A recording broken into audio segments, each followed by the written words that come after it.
My mum and dad are Nepalese, and I arrived in Swindon actually in May 2007. Currently, I work for the Research Councils and I'm a program manager there.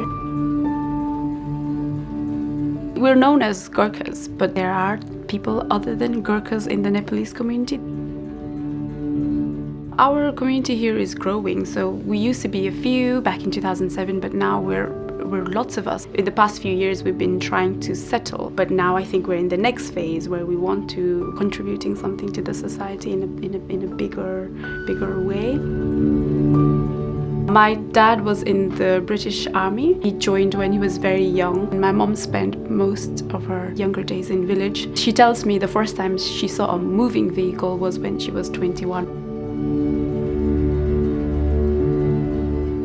So my grandparents, they used to worship the sun, the moon, their ancestors, things like that. That transformed into my father following Buddhism, whereas my mom following Hindu religion. We've grown up as children to be sort of open to both religion. We worship both sort of gods in this house. We're quite open. We celebrate Christmas, we celebrate Halloween. I would like to say I'm religious, but I can't identify as one religion.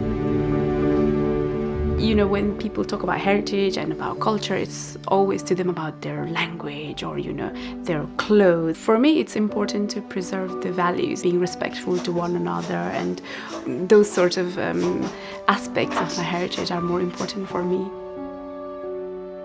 What I found different here was as soon as you're 18, you would, leave your house and become independent, find your own job, find your own place. Whereas back home, it's really very normal for you to stay with the family as long as you need to. And actually, if you were leaving your house, it wouldn't be viewed in a positive way. That's the one big difference. There was always a pressure to marry a Nepali guy, especially from my mother, because her concern was more around you wouldn't have the same sort of family ties, and our traditions are not fully compatible.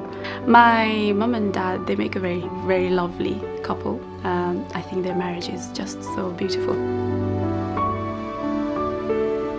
Community for me is a bunch of people that can live together and that can function together as a society.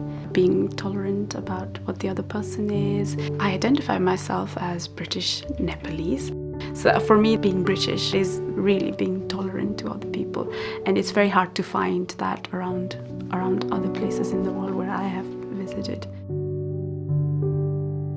It's very important for me to see my parents happy and my family happy, actually.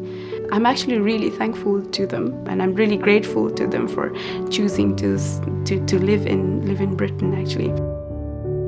The education, the opportunities, and I'm glad that we're able to settle here, yeah.